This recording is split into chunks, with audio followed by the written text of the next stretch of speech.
the average age of a caregiver is 46. So a 46-year-old woman has children at home. Maybe they're not babies anymore, but they're still youngish and they need support and they need care and they eat and they're home and they are also taking care of their aging parents. So this sandwich generation, what can you do and what are you willing to do and can do? And by having these conversations, you discover what can be done. And once you discover what can be done, what are your wishes, you start matching your finances. So, can we afford this? Is there a legal document that support this decision? Because that's important as well, so nobody forgets. And there is a whole legal system behind that will provide that help and will protect our loved ones' wishes. So that's really important to have that as well as a whole system that everything we tick all the boxes and making sure that it's there. Good afternoon and welcome to Money Matters. I'm Chris Hensley. We have a fantastic guest for you today. We've got Isabel Melgarejo. I hope I'm saying it correctly here. And you are a caregiving planner whose personal experiences and professional expertise have driven your mission to support family caregivers. After navigating the challenges of caregiving in your own life, Isabel designed a program to help others find balance, connection, and strength during difficult times. She's also the host of Time to Care, the Caregiver Podcast, which she shares insights and practical advice for those on their caregiving journeys. Get ready to be inspired as we dive deep into Isabel's story and her strategies for navigating life's toughest seasons with resilience and grace. Isabel, welcome to the show. Thank you so much for having me here, Christopher. Absolutely. Well, we're super excited to have you here. I was on your podcast on Wednesday, so I think of this as almost a continuation of that conversation, but we're switching the microphone around here. So for listeners who may not be familiar with you, can you tell us a little bit about yourself that they may not know? So I work with family caregiver, aka people that are taking care of their parents, a spouse, or an older child. And I take them from feeling overwhelmed, not knowing where to find resources, not knowing what to do or where to start, to feeling empowered and knowing exactly what to do, having a very strong um self-care routine that prioritizes their care so they can keep providing for their loved ones. I love it. I love it. And now your actual personal journey has kind of shaped this. Can you share how your personal journey has helped you with, spreading that passion to supporting other caregivers? Of course. So I first became a family caregiver when I was 20 years old. And my dad passed away suddenly, which was unexpected, not planned. And that, independently of the grief, that put my mom in a very stressful situation. She was very depressed in the process. She lost a house. Um, and I was just trying to make sure that we were both eating. I was still living with my parents back then. I was just trying to make sure that there was food on the table, that we were getting um like just life, that the bills were getting paid, and just trying to get that over with. It never occurred to me to ask for help. It never occurred to me to outsource or involve others in the journey.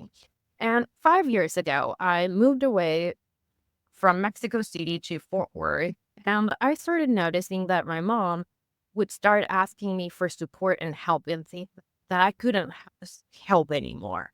She would call me and she would ask me like, "Hey, my Netflix got disconnected." I'm like, "I can't help you. If I can't see your TV, how am I supposed to help you?" And that was a very eye-opening time for me. And I realized that if I didn't start building a community of care, if I didn't start involving my other sibling, and if I didn't have a plan, there would be a time in which her needs were real. And by real, like not having Netflix, probably it is a real situation, but it's not an urgent one. So there would be a time in which she would actually need urgent help for whatever reason, and there would be nobody for her. So I started looking around, I started talking with people, and my project management brain came to life. And I started developing a program for myself that would help me help my mom do whatever she wanted to do. That makes sense. I love that. You gave us some real life examples here where your dad passes and you had never thought when it did come time for you to help, you had never thought about asking for help or outsourcing before. And then you gave us these examples, these real life examples. I kind of chuckled when you said Netflix because I think that's a common one with everybody, right?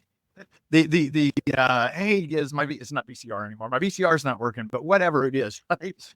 We need some help there. So you made a distinction though between a real problem or an urgent problem. It's possible that the Netflix problem is a real problem, but is it an urgent problem? And so this is a different way that you're thinking about it. And you went as far as even using that project management skill set that you have for creating this skeleton or this kind of system in place for caregivers to really get support and kind of look at those best practices. Let's dive a little bit deeper into that and talk about caregiving challenges and solutions. What are some of the most common challenges family caregivers face, and how does your program address these challenges?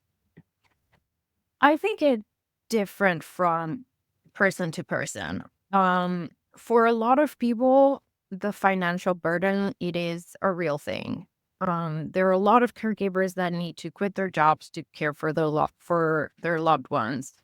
There's a lot of caregivers that worry about money running out before their loved ones pass.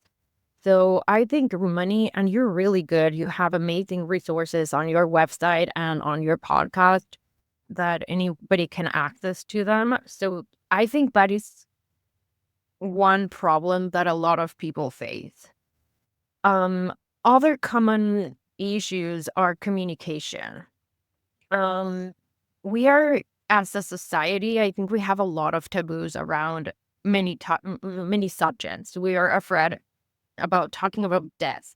We are afraid of talking about being sick or growing old. And we think that if we start talking about those things, we're going to invoke them and make them a reality.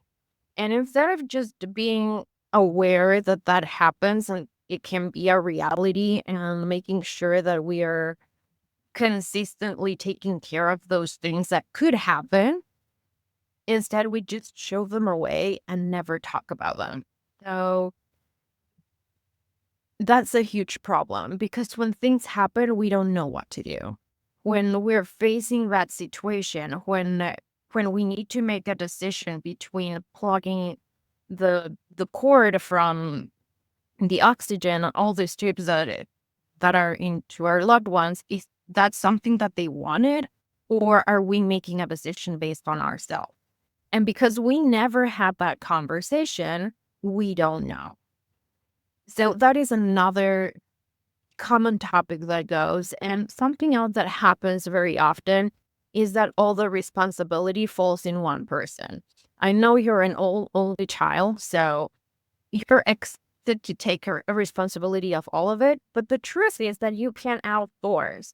You can ask for support from other friends and family that are close to your parents. But we don't do that. We don't invite other people in that part of the journey. So that is another very common mistake or not mistake, I think it's just assuming that you have to be responsible for all the care. And we are afraid of inviting others and accepting how others solve problems. So if you want clean laundry, there is a lot of ways in which you can have it. You can hire someone to clean it. You can go to a cleaner.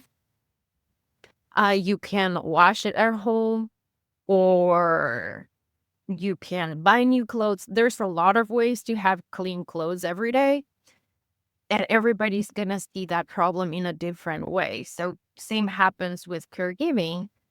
There is a lot of ways of serving and having and solving a problem.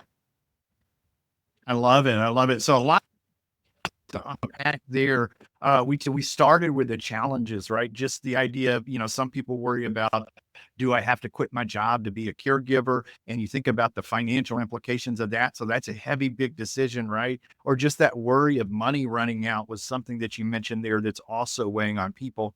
You talked about taboos and really the idea of talking about death and growing old and just people being afraid that if you talk about it, you're invoking it, right? So that's not, we're talking about having these real life difficult conversations. You even mentioned that, the idea of whether to put somebody on life support or not, those end of life discussions. And you advocated for us having those discussions with family members. Let's keep diving into that or talking about that. In your opinion, what are the first steps families should take when beginning to plan for caregiving responsibilities? I think the first step is doing before you need it, because you can do it with a neutral brain. You're not going to be affected by the reality. And even though it's very hard to go through that process, it is a hypothetical. So that's what I recommend. Start having these conversations and start having conversations with your loved ones. So a common conversation could be like, hey, where would you like to age in place? So Tell us what that, that means for people who aren't, may not be in our shoes where we're having these conversations. People, what's the difference between aging in place and other options for people? so aging in place means that they are aging where they live. And it doesn't necessarily mean that they are aging in the same house. It just means that they are in their same house or in a house. And they could even live with a loved one. Mm-hmm. And then there is also elder care communities or senior care, memory care. So depending on what your loved one needs, like with really advanced dementia, the recommended place would be memory care, where you have someone taking care of your loved one 24/7. You can do that at home. It's just going to be more expensive. So that's why it is important to have these conversations to understand what are the wishes, and understanding what are your loved one's wishes. What is, like, mom wants A, C, C, and D, and I want A, B, C, and D as the caregiver. I don't want to be a 24/7 caregiver. I have children. I have to take care of them as well. Um, so what are those conditions? The average age of a caregiver is 46. So a 46-year-old woman has children at home. Maybe they're not babies anymore, but they're still youngish and they need support and they need care and they eat and they're home and they are also taking care of their aging parents. So this sandwich generation, what can you do and what are you willing to do and can do? And by having these conversations, you discover what can be done.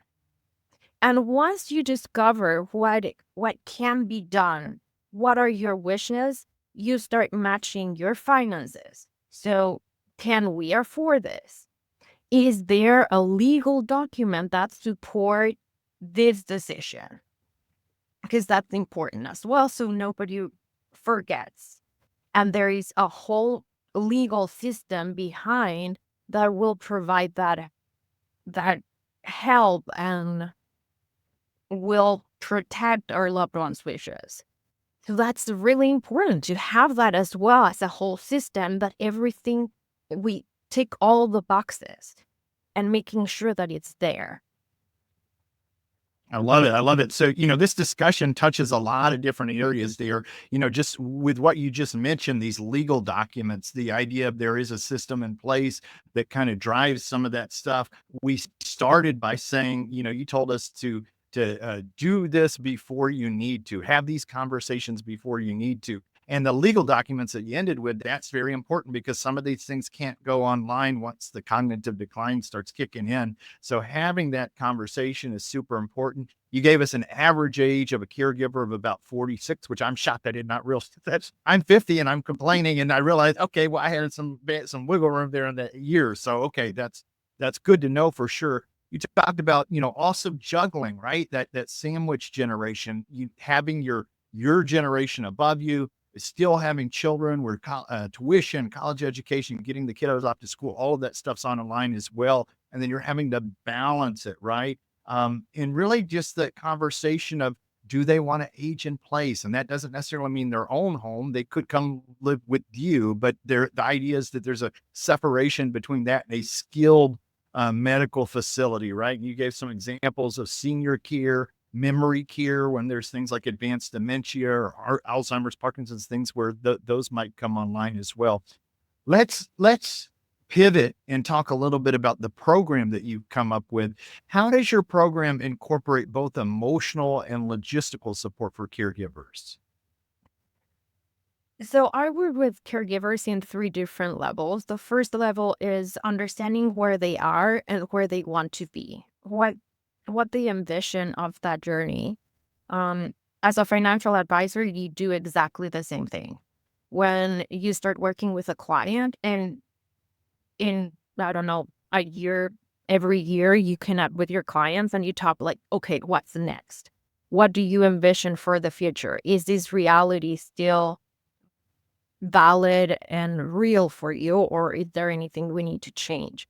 So having that in mind and getting to know and connect and understanding where we want to be and we want that journey. So I help them paint that picture and paint that canvas, understanding what are their non-negotiables. It's very common that we don't build boundaries around our self-care. So I help them build that vision so they start building those boundaries. And as a main key point during this process, I help my clients learn how to have difficult conversations. And it's not teaching them, because we all know how to have them. We know what we need to say, but it's changing the mindset that help us break those barriers of having those conversations. So instead of being afraid or being anxious about that conversation, how can we change those feelings of some of probably just neutrality? I'm being neutral about this topic so I can talk about it. So it's helping them with that mindset. Then I work with a very detailed plan based on what you want or what you want to achieve. What are the things that need to happen? Do you need to start saving more right now? Or maybe do you need to start visiting places where you can move your parents? Or do you need to prove your house or your parents' house to assure that you can build rails and change the bathroom so they can age in place? Those are the things that you think about. I have this specific client who has stairs all over her home. She wants to age in place. Her current home is not going to be probably that place for her. If she starts losing mobility, she will have to move to another home that will accommodate for her. So those are the things that we start looking around. And before this client falls and she needs to go somewhere else, she knows that she needs to start looking for another place. And the third part of the process is building that self-care foundation. I don't know if you're into morning or evening routines. I am big on them. I love having a very well established morning and evening routines. And those support the caregiver so much because that will provide self-care every day. So they are having that special moment with themselves to connect, to understand what they want, and refill their cups every day. I love it. I love it. So a lot of good stuff that you just mentioned there. I mean, the idea of having neutrality or objectivity, these are really, really emotionally charged topics that we're talking about. And so the value of having somebody step in and kind of see it from a bigger picture is really important for them then to go in and make those decisions, right? So I see that that's super important there. We've got just about 8 minutes before the show's over, and I wanted to ask you about the podcast as well, because all of this work that you've been doing is such a great thing that you're doing right now. What inspired you to start your podcast, and what do you hope listeners take away from it? So I mostly talk about self-care in the podcast. And even when I bring experts in other subjects, I try to bring it in. How can you find self-care with this information? And it can be financial self-care because if you're worried about money, then you're worried all the time. And ask me how I know that, right? How do you know that? Now? With $3,000 being paid for doggy care plus another like 1,500 in my car today. Holy smokes! Holy smokes! So yeah, it's been an expensive month. Yes, pets are there are family members, but they are never cheap. Every time go to the vet, that runs the bill up for sure, for sure. Yeah. What was the question? Oh, the podcast. Yes, yes. So I talk a lot about self-care and how can you achieve it? How can you gift yourself 10 minutes of self-care every day? I've had people come and talk about home organization, for example, and how you can keep your home organized with just 10 minutes a day. And I think for family caregivers and juggling so many responsibilities, that is very useful because we all have 10 minutes to, okay, I have this 10 minutes that I'm going to gift myself every day. So that is all about how you can provide for yourself mental well-being or physical well-being or pleasure, anything. I love it. I love it. The idea of, self-care is huge for caregivers because often they're not putting themselves ahead. And if you don't, you will burn out, right? You won't have the bandwidth to take care of your other family members, your loved ones. You talked about routines.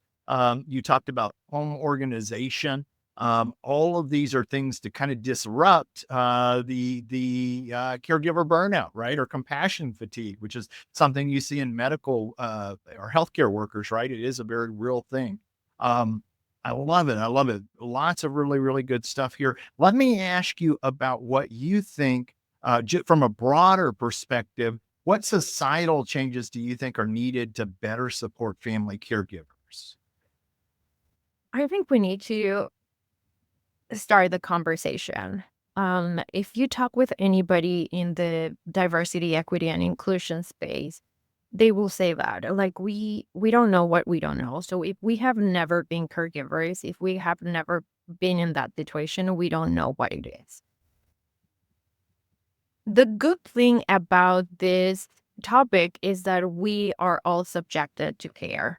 We are either become a caregiver or we will eventually need care. We're all in this journey. It doesn't matter race, gender, political views, nothing. We are all in this together. So just opening the conversation and being brave enough to say it out loud and sharing it with everybody. And it's just making it aware. And if you're in these positions, like it depends where your passions are. But if you're a very political person, maybe you can write a letter to your representative, like, hey, this is going on. This is a real issue. We are all affected by this reality. how can we change regulations to protect caregivers? If you are very active at work and you're part of committees or something else, you can bring these subjects ahead and tell everybody like, hey, we're in this together. How can we support caregivers so they don't quit their jobs down the line? If you are a stay-at-home mom, you can also be talking about these things. How can you prepare for this time in your life? And especially if you are expected to be that person and that point of contact, you can start having these conversations and preparing, talking with your loved one. How can I support you the best? I love it. I love it. So this is, you're very correct that we are all in this together, right? So this is one of those things. I think generational communication has something to do with it as well, because it doesn't quite come online until you see it, right? A lot of life triggering events. I mean, in my business, I find that that's very true. It's hard to get people motivated to do things like estate planning until they have somebody near them that passes, or if they see how much it costs to put somebody into a nursing facility, right? And then it's like, oh, okay, so that's kind of a trigger for them to do that. But you also gave us some hope here. You said, if you're somebody who's active, you can write your politicians locally and let them know that this is something that needs to be discussed and advocated for. Even if you're just at work and you're sharing and talking, letting people know that this is a thing and that we're all in that situation together. I think we will be surprised the kind of dialogue that will bring with coworkers, right? Because it's everybody. I've got clients that are millionaires, and some of the craziest thing is it doesn't matter how much money you have. Once mobility issues kick online, goodbye to the bucket list. You're tied to the house, or you're tied to certain areas. So there's things that when life catches up that are very common experiences with us across our lives, right? Well, Isabel, I love it. We're right here at the end of the show. What have I forgot to ask you that you'd like to share with listeners today?